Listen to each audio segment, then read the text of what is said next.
You'll start, sir, and then we'll have staff after you're done. Okay. We recently built the Lake Meadows Assisted Living Facility at 11570 East 126th Street. And during that construction, we put up banners on the light poles, not realizing they were not approved. When the city notified us, yeah, there's some pictures of them. When the city notified us, we took them down and then applied for a variance to put them back up. They simply help people identify us as an assisted living facility. We set back from the road a little bit in a residential community. We designed the building to look residential and not really stand out from the community in accordance with our PUD zoning when we went through that process several years ago. And I think the building fits into the community really nicely. But the one drawback from that is people don't even know exactly what we do. And so the banners help us advertise that a little bit without being overbearing or too much in the way. Do you have anything to add, sir? Anything else? No. Okay. At this time, I'd ask the staff to present, please. Yes, Andrew McGee, planner with the City of Fishers. So again, as Daniel stated, this is Lake Meadows. It's on 126th Street, kind of in the corner, next to I-69, and then across from the intersection of Hoosiers Road. I think most people are probably familiar with where this is at and what it looks like today. Like Daniel said, they had put up some banners on the light poles. At some point after their development was finished last year, they did receive a letter of violation in January, basically stating that they did not have a permit for these banners, and that banners on light poles were something that we couldn't permit. Press *6. Because there isn't an allowance in the sign code for these kinds of banners. So the variance tonight is to permit You are no banners longer like muted. these. Again, when they were issued the notice of violation, these banners were actually removed at that time. So this is as they were, and these are the banners they're requesting. The site today, however, as you can see in this photo, as of March 19th, last Friday, there are no banners. But you can see the light poles that they were installed on. There's about 27 of these on the whole site. And Danny, you may be able to elaborate. I believe there was a banner on each one.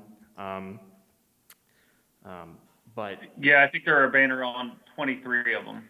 23, okay. And it might have been 23. I know it was in the mid-20s. I might have my number wrong. And then as far as other existing signage on the site, this is the only sign. So they did get a permit for this last year. It's their main entrance identification as it is today. And then as far as future plans for signage, they are looking at doing a building sign that would be visible from 126 as well as I-69. This is something that is compliant with our sign code, so it's not part of this variance request because they can apply for a permit and get this regardless of the outcome tonight. So I'm just including this here kind of for more information. So at the time of this presentation, I haven't received any comments from the public regarding this. Notices did go out, but I haven't received anything. We don't have a recommendation for you tonight. We would like to see what your thoughts are on this kind of signage, on this variance request. If you do wish to approve the variance request, we would recommend as conditions that the variance be limited to the current property owner and the current use of the property, that it's limited to the banners that were shown here, or the size and type of banners that were shown here and discussed tonight, as well as recording this approval on the property. Thank you. At this time, I'd like to open the public hearing. If there's any members of the public that would like to approach the podium, state their name and address, or if there is anyone on the meeting, the online meeting, who would like to comment publicly, please do so now. The only people on virtual should be the petitioners and Mr. Fain, so the only public will be here in person or anything we received in writing. Okay. Thank you, Tony. All right, seeing that there isn't anyone here from the public, I'm going to go ahead and close the public hearing and ask my board members if they have any questions.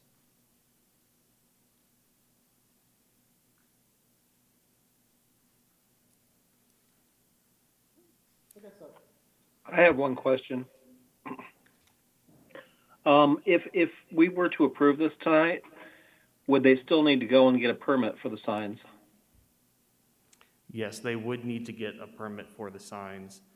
The approval, if one was granted, the approval would be required as part of that sign permit application.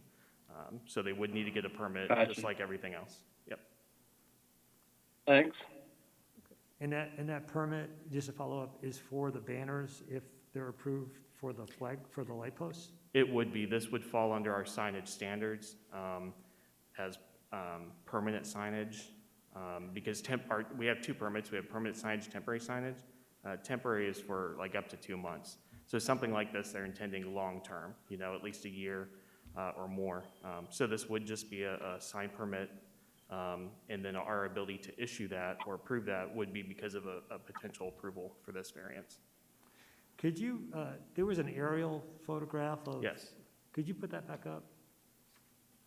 Can you comment upon the development around this facility and what's planned, if you know, going forward? The most detailed thing that we know of that may come in the future is phase 2 of the Lake Meadows development. So phase 1 was the area that you see here. It is the assisted living facility and that long entrance drive. Phase 2, which I'm not sure of the status on, Daniel, you might be able to comment on that, would be the development of the remainder of this land as standalone independent living units. So they would be detached units as part of the same company, the same developer. As far as anything else, I'm not aware of any other neighboring development now or being planned. Do you know of any other? Yeah, the phase 2, we have some wetlands ground that would have to be dealt with first. So we're working through that, but no, nothing outside the PUD. Thank you, Mr. Hubbard. Do you know of any other similar facilities in Fishers that have the light posts with banners? I don't know of any. There are some, or at least there's the allowance to have some in the Fishers Marketplace area off of 37. I'm not sure if there are any up today, but it is part of the PUD that they were allowed to have those. Okay. I think maybe the apartment complex might have taken advantage of that allowance, but kind of as a whole, I'm not sure if anyone else over there did. Offhand, I can't think of any other development, and I wasn't really able to find any. But I didn't necessarily go to every single parking lot in the city. So I can't tell you if there are any others, but the only ones I know of that are allowed are the Fishers Marketplace ones. And we have 27 light posts, is that right? So it'd be 20. I think it's 23. 23? Thank you. Yeah, and there's probably about 8 or 9 that are actually along 126. They're mostly because this entrance drive is so long. So there's one there, and then there's 3 along this backside. I think there's another 3 or 4 here, and then just a couple on the remainder, kind of around the building. And how big are the banners? I don't know the exact size. Daniel, do you know? I think they're about I think 2 they're by 3. I think they're about 2 foot square, maybe 2 foot by 3 foot, 24 by 36, maybe.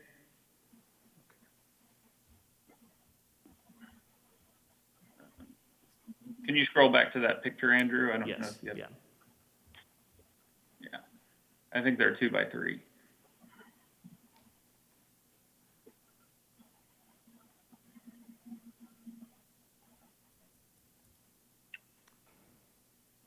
Okay, thank you.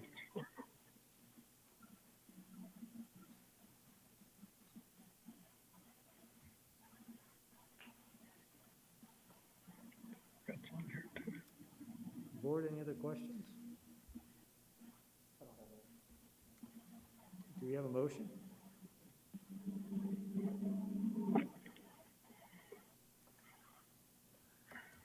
tough one for me. Steve, I guess I have comments again.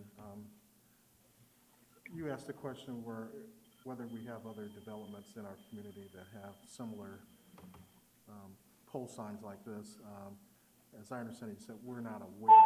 Potentially, there could possibly be some out there, but we just don't know. If there are any that are outside of Fisheries Marketplace, to my knowledge, they don't have a permit and would not be allowed. So, when we see something like this, we send a violation letter. So we would have done the same in any other development. And again, Fisheries Marketplace is the only one that I've reviewed that does have an allowance for them. And I'm sorry to interrupt you. No, you're One follow-up question. You showed a photograph with Lake Meadows on a building. Yes. I believe you said that it's not necessary for Lake Meadows to get a variance to do that. They just need to follow the sign permitting process. Is that true? That is correct. That is correct. And prior, I believe about a week or so ago, there might have been a little confusion on the building owner's side as to whether or not this was permitted. So I did let them know, yes, this is permitted. The first time I saw this was kind of as part of this permit process. They provided this example to me. So yes, this would be allowable within our sign code. With a two-story building, they're limited to 150 square feet per road frontage. It's my understanding that this is 150 square feet or less. So if that is the case, then this would be, we would be able to issue a permit for this under our standards as they are today. Thank you.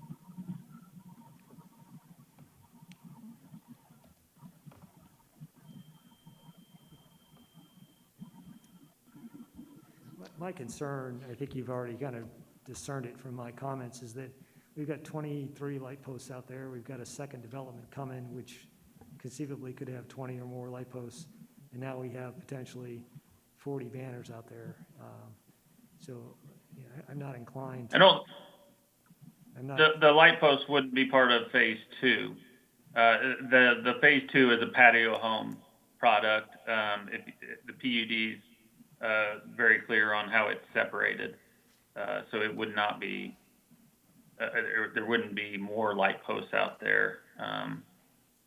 On the backside there would, but it wouldn't be included with this permit as I understand it.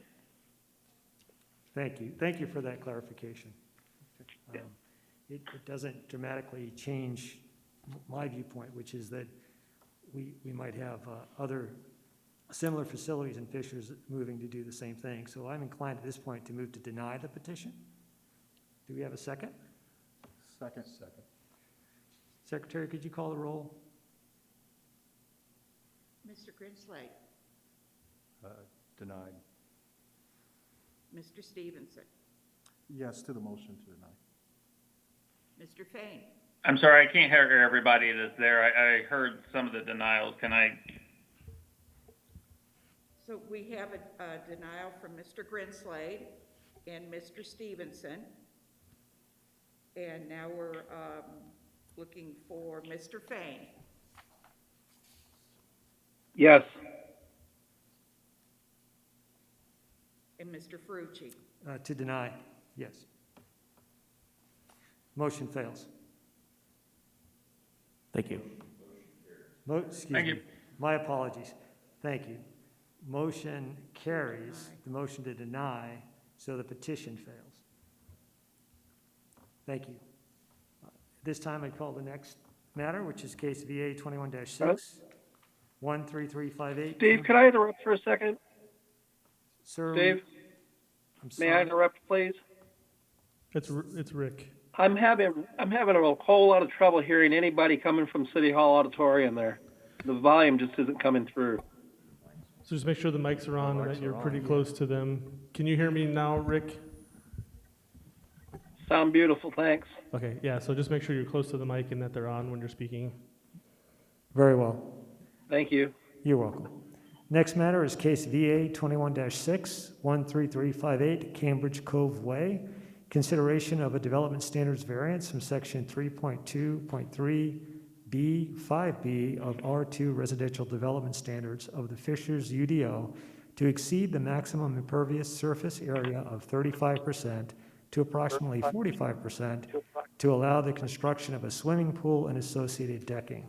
The petitioner is Robin Campbell with Campbell Builders. Ms.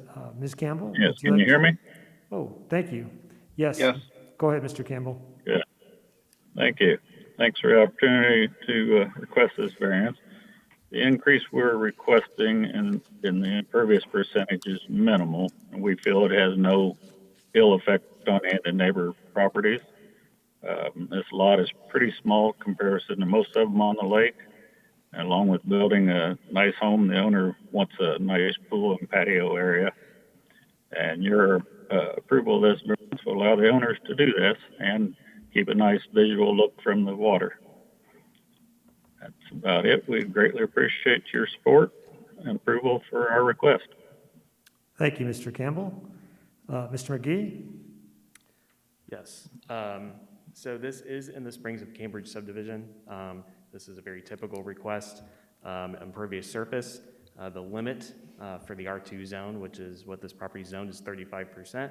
They're asking for a variance from our impervious surface coverage limit to increase up to 45% impervious surface coverage for the construction of the decking and patio that is part of the pool project. This home is currently in the permitting process. It hasn't started construction yet, but it is very close. Any runoff from this property would drain into Geist, as you know, all of these waterfront properties do that we've seen here before. So staff is supportive of this request because it is on Geist, water drains into Geist, and we don't see any issues with approval of something like this. Thank you. At this time, I'd open the public hearing. If there's anyone here from the public to comment on VA 21-6, would they please approach the podium? Seeing none, at this time, I will close the public hearing. Board members, any questions? None. I have one question of the petitioner.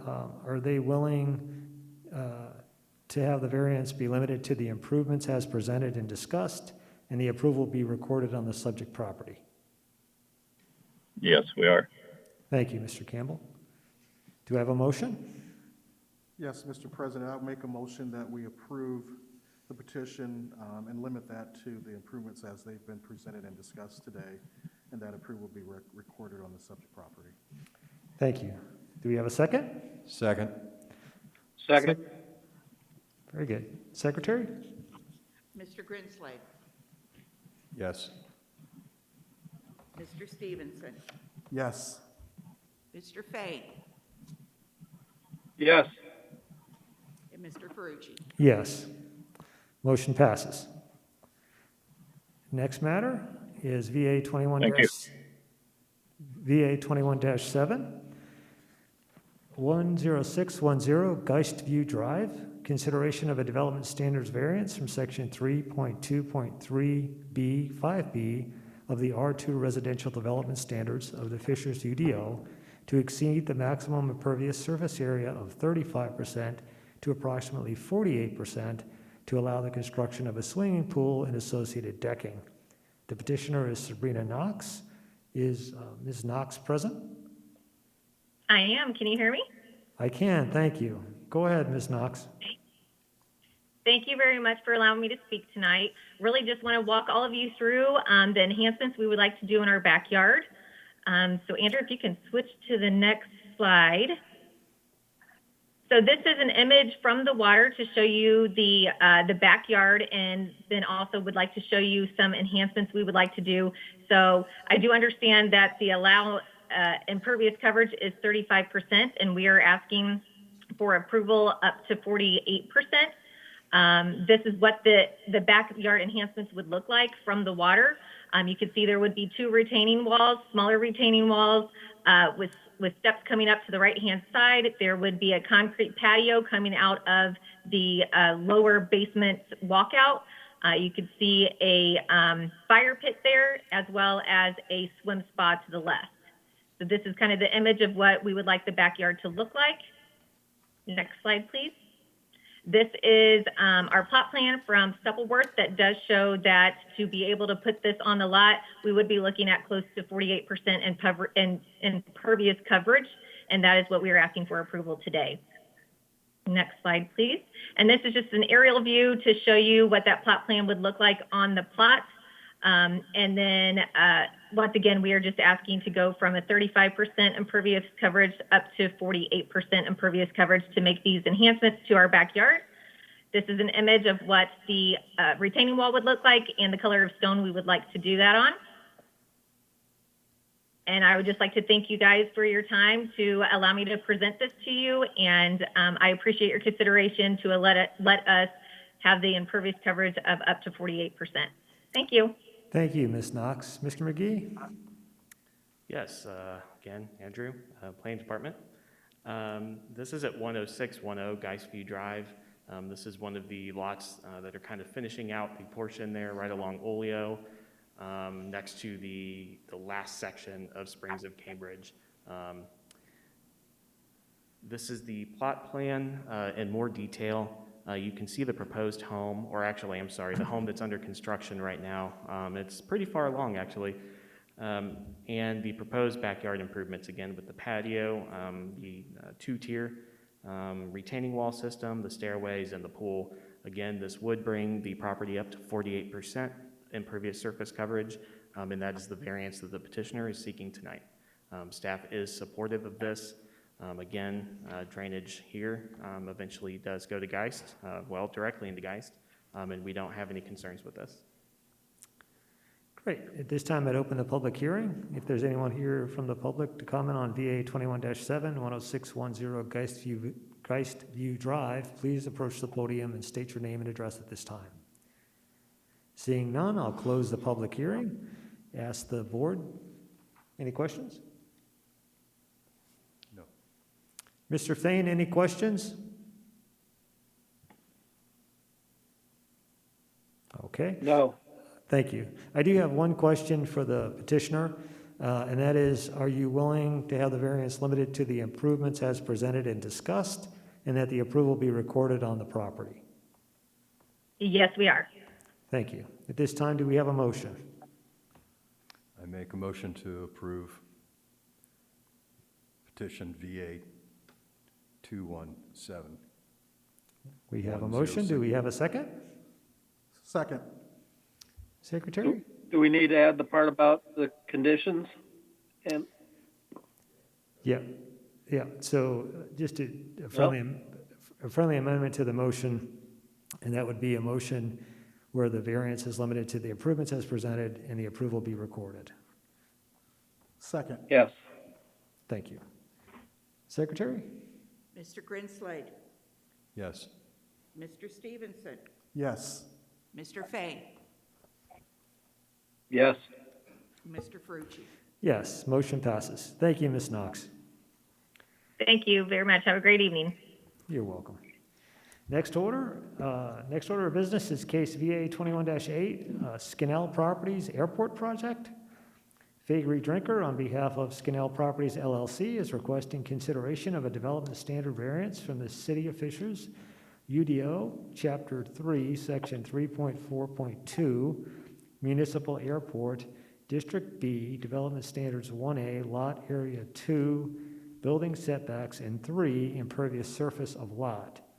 The property is located on the northeast of the intersection of Masters Road and East 96th Street, 38 acres of parcel ID 15-14-11-00-00-017.000. The petitioner is Fagery Drinker on behalf of Scannell Properties, and they are virtual. May I ask who's on the line for Fagery Drinker, please? Yep. Good evening, members of the Board of Zoning Appeals. This is Steve Harden with Fagery Drinker. Thank you for having us tonight. From Scannell Properties, we have Sean Kofer, and also our land planner from our firm, Mark Leach, is available as well. So that's who's here from our team tonight. Thank you. Go ahead. Thank you. Let's see, is that Ross? Do you have thank you for kind of walking through the location here for us. So this property is 38 acres. It's located at the airport. This is the first project to be proposed to come out of the ground as a result of the collaboration between the City of Fishers. Mayor Fadness was the lead person negotiating the agreement with the airport a few years ago to be able to unlock the land that's around the airport that was viable for redevelopment, but that was not being pursued for development. And so the city then created a zoning classification called the MA district for the property around the airport. And then the Scannell properties team has been working with the city's economic development team for a period of time here to bring this first project here. So the proposed use is a warehouse logistics development project that is consistent with what the city's goals and aims are for this property. Thank you, Ross. And so as part of that process, they will be going through the improvement location permit and development plan review process that'll address all of the drainage, parking, lighting, landscaping, all of those different things, and those will be coming down the road. This is very just conceptual right now. There were three things that came about as they worked with the city planning department to recognize that they would need some modifications in the variances that are requested tonight. One of those is that they are looking to reduce the minimum lot area. That is a 150 acre minimum. Obviously, this is a pretty good sized development, but it's only 38 acres. So the requested variance would be to make this project actually happen, we would need to have a variance of that minimum lot area. And then similarly for the setbacks, originally it was proposed for front, rear, and side setbacks to go from 100 to 50. One of the neighbors sent an email inquiry in asking about the setbacks. The team looked closer at it and realized that they can make the project work with keeping the 100-foot front setback and only seeking the variance for the side and the rear. So the petition was revised, and what's before you tonight is simply asking for the variance for the side and the rear. And then the last would be for the impervious surface variance as well. And that has all been discussed with both the Economic Development Department as well as the Planning Department in bringing this economic development project to the city. So all the other standards of the UDO appear to be able to be complied with, as we mentioned, and all of those will be vetted out in detail as the project moves forward through the review process. But we're here tonight for that. We did receive 2 emails from neighbors, and Mark Leach, our land planner, did a great job of gathering the information, responding. There were questions about landscaping and drainage and lighting, and I think you have the materials. The questions and answers are in your materials that were provided to you, and so I think those were responded to appropriately with respect to those questions. And we would be happy to answer any questions you have for us tonight. Otherwise, we would respectfully request your favorable approval tonight for these 3 variances. Thank you very much. Thank you, Mr. Harden. Ross? Thank you. Thanks, and Steve did a great job of summing that up.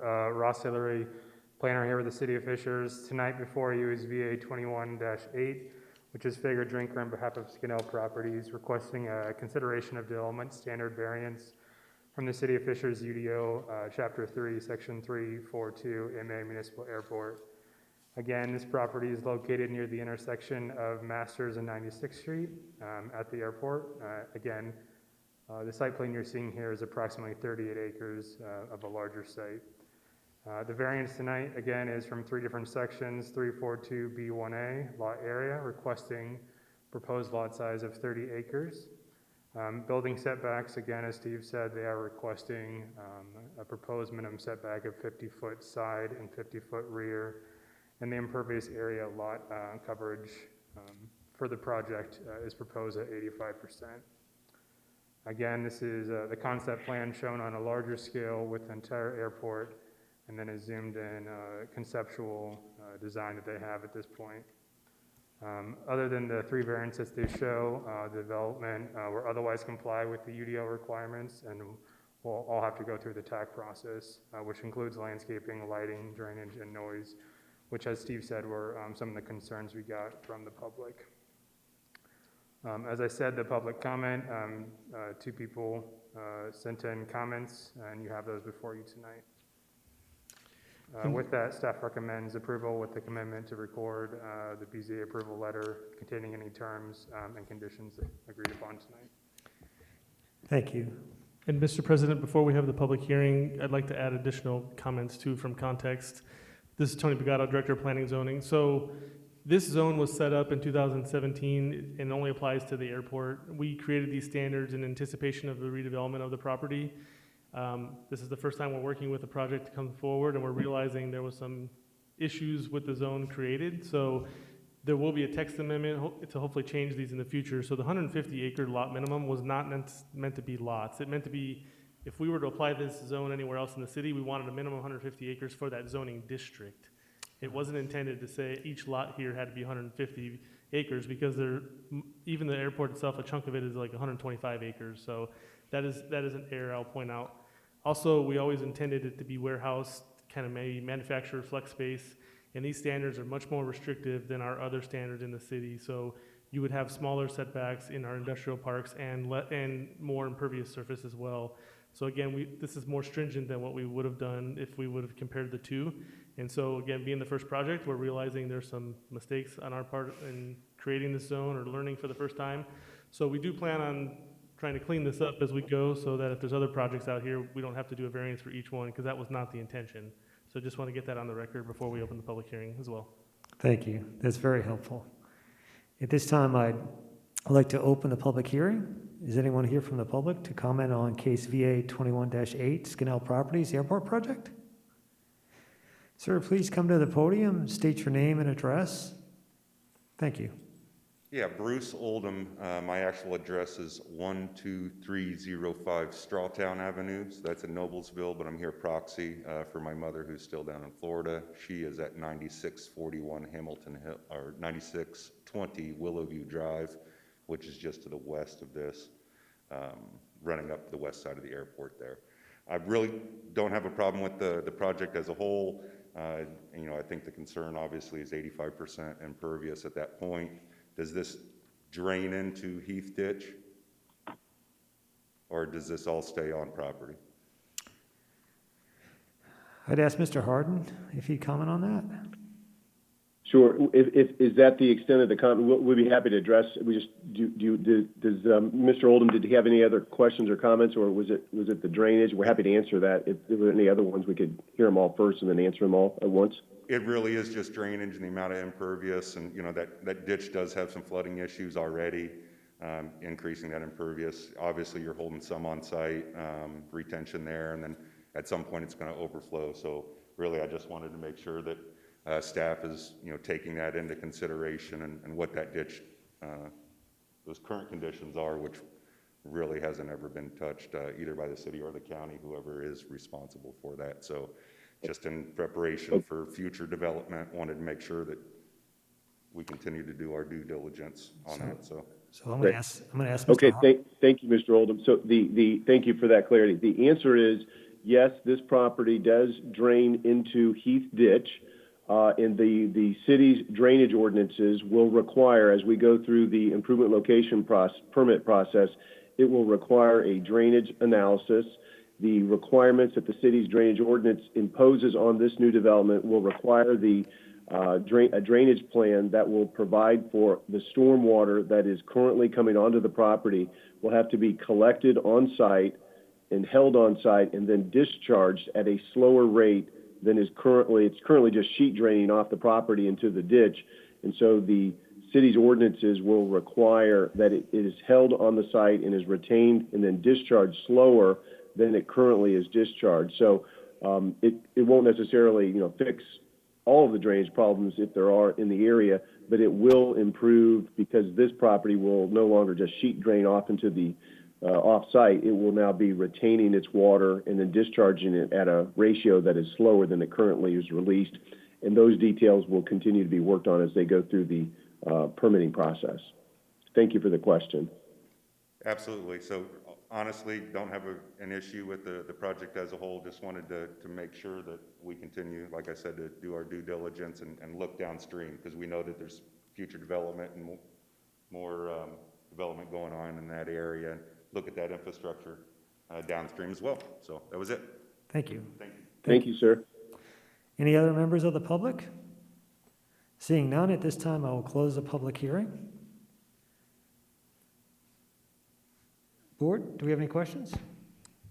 I don't have any questions. I initially had one regarding drainage, but that's been discussed, so no other further questions for me. Great. No questions. Mr. Fain, do you have any questions? I'm all good, thanks. Very good. Having no questions, do we have a motion?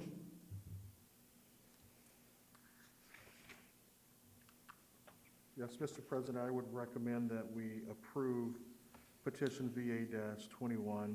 I believe there were conditions regarding that, so I would contingent our approval on the conditions. The condition was the commitment from the petitioner to record the BZA letter, approval letter? Yes, sir, that's agreed upon. Thank you. Very good. I would make that a part of the motion. Yep. Thank you. We now have a motion. Do we have a second? Second. I'll second. We have a second. Secretary, could you call the roll, please? Mr. Grinslade, Yes. Mr. Stevenson, Yes. Mr. Fain, Yes. and Mr. Ferrucci. Yes, motion passes. Thank you. Thank you very much. Right. The next order of business is case VA 21-9, 13654 Falcon Way, consideration of a development standard variance from section 3.2.4B5B of the R3 residential development standards of the Fishers UDO to exceed the maximum impervious surface area of 40% to approximately 42% to allow the construction of a swimming pool and associated decking and patio. Our petitioner is Matt Kepler. Mr. Kepler, are you on the line? I am. I'm on video. Welcome, Mr. Kepler. Go ahead with your petition, sir. Thank you. Thank you to the board. Appreciate the opportunity to present to you this evening. As mentioned, I'm looking for a slight variance moving from 40 to 42%. The impervious surface area for a pool and decking in the Fox Hollow neighborhood, which is off of 96th Street and Oleo Road, as you can see there. I think we've got some other slides you can see. We've got an area in the back of looking at putting a fire pit, a pool in as well. It's a pretty standard, I think, improvement that we're looking to do, and just a very small amount of additional impervious surface that we're asking. Thank you, Mr. Kepler. Staff? Andrew McGee, City of Fishers Planning Department. This is in the Fox Hollow at Geist subdivision.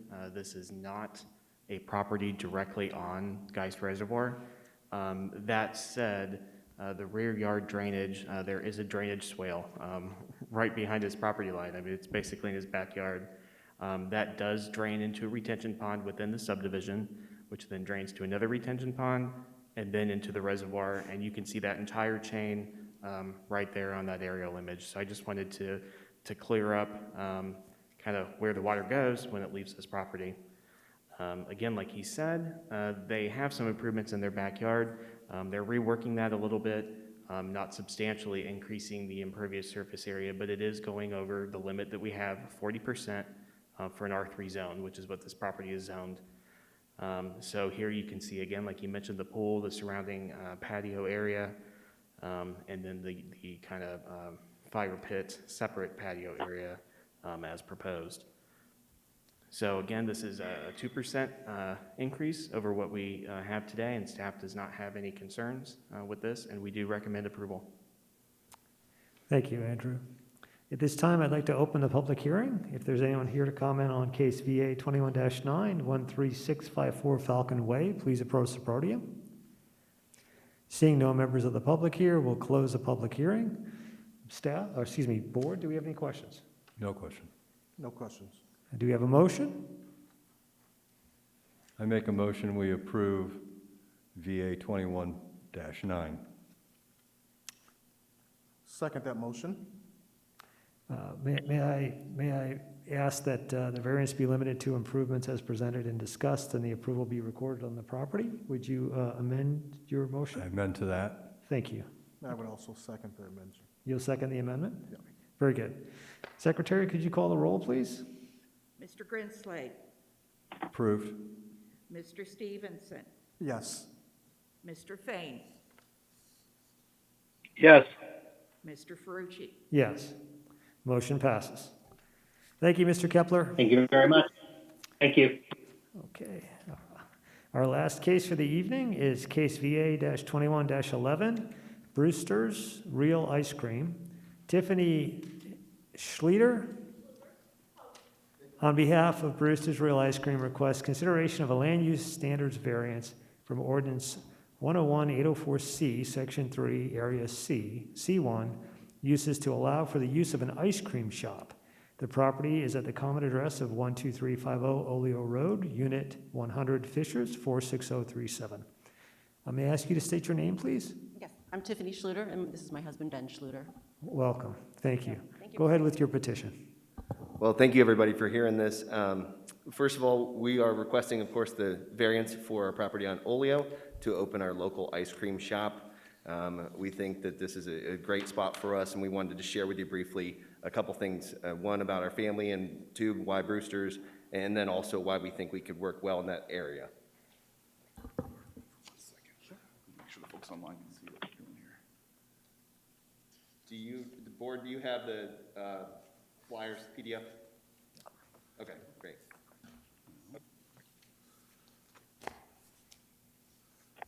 Ben, and I'm also sharing my screen, so if you want to tell me next when you're ready, I will switch pages. Thanks, Jesse. Okay. This is Jesse. Yeah, thanks, Jesse. Yeah, so first we just want to let you know a little bit about our family, and that Ben and I have been married 16 years, and we've been here in Fishers since 2004. We have 3 kids in the HSE schools, involved in sports, and we're members at New Hope Presbyterian Church just down the street from this location as well. So we're really invested in Fishers, and we understand that we want what's best for this community as well as you do.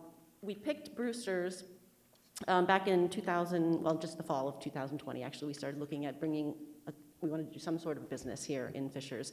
And I started doing some research online and discovered that Brewster's, which happened to be my favorite ice cream growing up in Pittsburgh, was now franchising and looking to come to Indiana. So got really excited about that because I really loved their ice cream. And once Ben tried it, he loved it too. Then we dug in more on the business side of things and found out there was more reasons to love Brewster's. I mentioned the product. It's delicious and made daily on site. They do an amazing amount of fundraising and giving back to the community. They're open to local operators deciding how much to give back to the schools on their own. And then the corporate offices also do national fundraising once a year to help feed the hungry. It's a profitable business, even during 2020 in the pandemic, when a lot of retail and food services were suffering. Brewster's had a 17% sales growth on average per store. So that was a company history setter right there.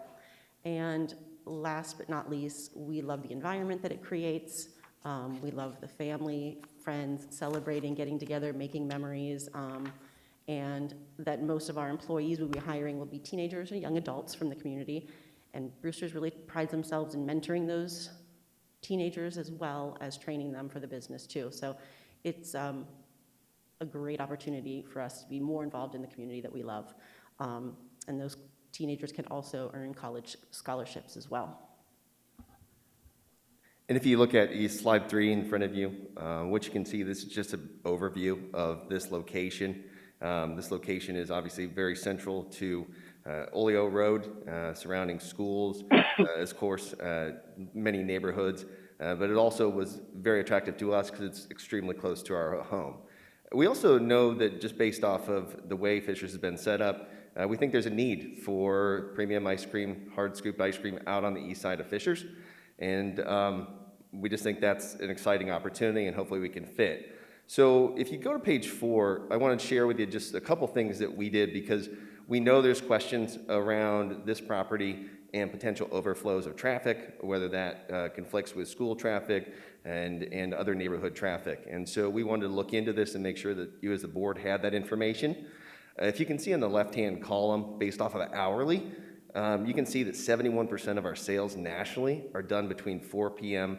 and 10 p.m., outside of course, school hours. The other big part is on that right-hand column. That's further supported that you can see on a monthly basis, over half of our sales are done within the 4 months of the summer. And so those two pieces of information, we hope will help you make a better decision and a more informed decision about our use variance request. The other thing that I would also like to add to that, if you turn to the very next page, page 5, is that we are a walk-up food service provider. And what that allows us to do, we think, is have a very clean facade that would also allow us at peak times when customers really are desiring ice cream to celebrate, to open another window, service those customers faster, and hopefully, again, get them back on the road. And so we think that's an additional reason to help mitigate any sort of traffic concerns that may arise around it. We also are on the phone, and will be present for our Q&A, is our corporate partner, Dave Guido, and Dave is joining us from Pittsburgh tonight. So I just want to say thank you for this opportunity, and hopefully you approve our use variance. Thank you. Staff?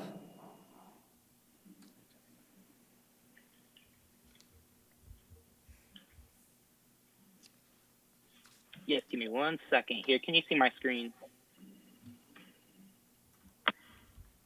Yes. Okay. For the record, Jesse Bochelle with Planning and Zoning. The item before you is VA 21-11, 12350 Oleo Road, Suite 100. Just to give you an overview of this site is a just shy of 11,000 square foot building. Total together, it has 3 tenant spaces, 8,000 of that being the master use Taekwondo facility. The master use came before you for a use variance about 2 years ago to be able to go into this location, and there are 3 tenant spaces. The petitioner is seeking a use variance for, as I said, for Suite 100 of this site. They are seeking a use variance because of the classification of this, zoning classification of this site only allows for C1 uses, which is primarily office uses. But because of the intent of this use being a neighborhood, low-intense retail use, it fits more within that area in the neighborhood vibe, as well as the site was designed for a low-intense retail user, having 41 parking spaces, meeting the parking requirements set forth for a low-intense retail development. As been discussed, 71% of the cells are between 4 p.m. and 10 p.m., so there is no foreseen issues with traffic, especially with the schools being so close. Also would add that this will not have a drive-through, so there will be no stacking or any traffic congestion that will be associated with this project or with this proposed use, because all of it will be parking and require walk-up into the shop. Again, 51% of the sales are during the summer months.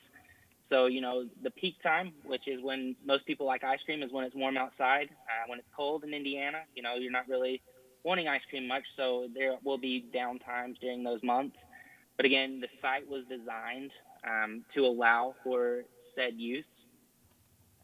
We did receive comment today, which was forwarded on to you all from the board members of the Crosspoint Church, which is directly behind this location.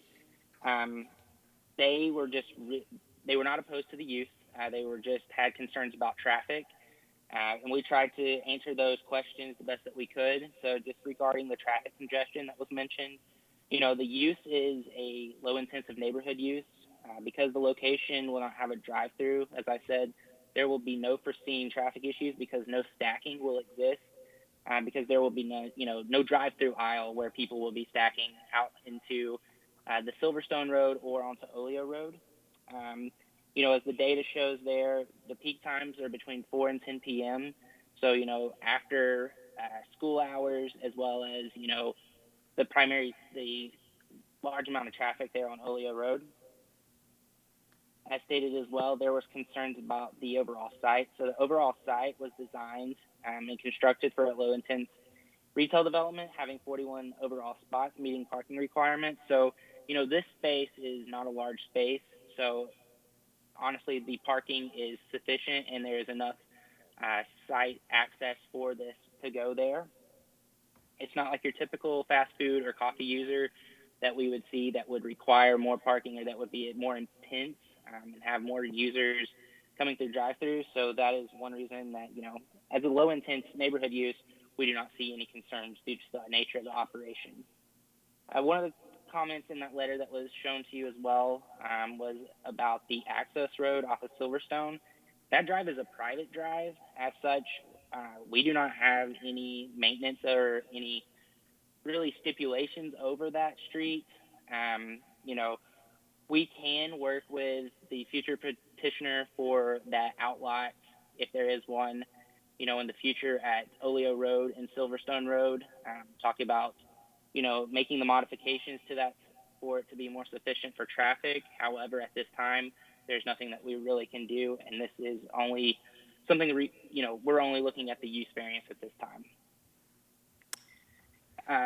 As such, staff is supportive of the use variance, as you know, it's a low intense retail use, and there will be no drive-through and will be great for the neighborhood.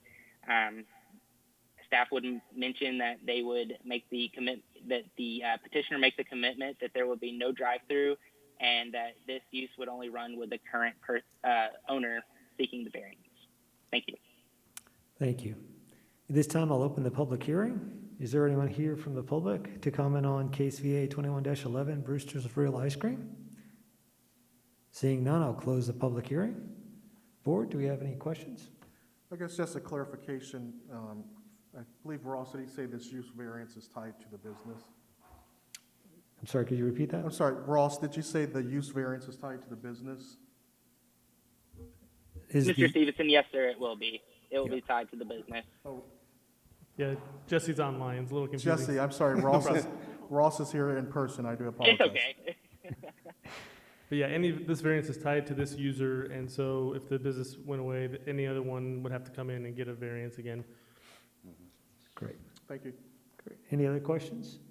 Yes. Is there going to be any type of outside seating? If this is only walk up, I would assume you're looking for maybe tables and chairs out on the patio, that type of thing, which is going to cause maybe some more congregation going on. It is right across the street from the high school. Yes, and typically most Brewsters do have, maybe if we can go back to the slide that shows some of the other storefronts. They do, and if you can see from where ours is, that sidewalk on the left-hand side of the building, we would just turn that into patio area. We've discussed a little bit with the landlord, of course, that would be approval of her and as well as you guys. But the current patio area, and then where there's a little bit of grassy area, would just become a couple benches, maybe 1 or 2 tables, and then some outdoor, like permanent trash receptacles too. Mm-hmm. So I think that answers your question that yes, there would be some patio area, but it would mostly likely run along the side of the building. Yeah, that answers my question as far as seating goes. And I can only compare this maybe with Handles as far as that goes. Very similar. They have 300 people that are standing out inside of their door at 12 o'clock on Tuesday in the middle of the summer. Mm-hmm. I'm sure they don't have enough parking in front of their building, and they must be parking on the streets and wherever they can get to. You mentioned you had 41 parking spots out there. Is that going to be enough? Staff, do you have a comment on that? Well, I mean, we think overall it's sufficient. You know, the standards try to accommodate a mix of uses, and this use will not be competing with any kind of daytime users, so we do believe that it should be sufficient. And as well, when the PUD was put in place, it was limited to C1 because the concern was more about traffic leaving the site and conflicting with schools, school time in the morning, school time in the daytime. And so, you know, we've had other people come in with coffee users, and we've said we wouldn't support that because that is obviously in conflict. Morning hours at least are in conflict with the school. When this proposal came in, and especially without a drive-through, we felt very comfortable with this and feel it's sufficient for the parking as well as the site access in and out of the property onto Oleo Road without conflicting with the school hours, especially in the summertime, obviously, and in the evening. So we felt this was very compatible for this kind of use in this location. Does that answer your question? Yes, thank you. Great. Any other questions? Okay, seeing no questions, do we have a motion, please? Yes, we do, Mr. President. I would make a motion that we approve petition VA-21-11, subject to the condition that there's a commitment to the recording of the BZA approval letter containing any terms and conditions agreed upon. We have a motion. Do we have a second? Second. Secretary? Mr. Grinsley. And 1 second, I'm sorry. Before, staff did recommend that the commitment be made that no drive-through be associated with this use as well. So I didn't know if you wanted to amend the motion to include that. I would amend my motion to include that there will not be a drive-through. Okay, we have an amended motion. Second. We have a second of an amended motion. So go ahead and call the roll, Secretary. Thank you, Secretary. Mr. Grinsley. Approved. Mr. Stevenson. Yes. Mr. Fain.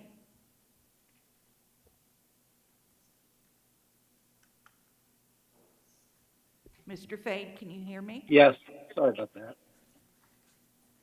Mr. Frucci. Yes, and good luck to you folks. Thank you very much. Thank you, Board. Motion passes.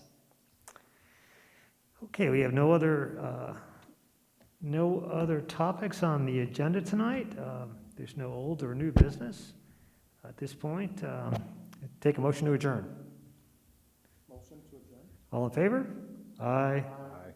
Great. Thank you. And if you can hang around for signatures, since you're here in person, we can get your John Hancock live honk. Oh my gosh, I can't even talk, sorry.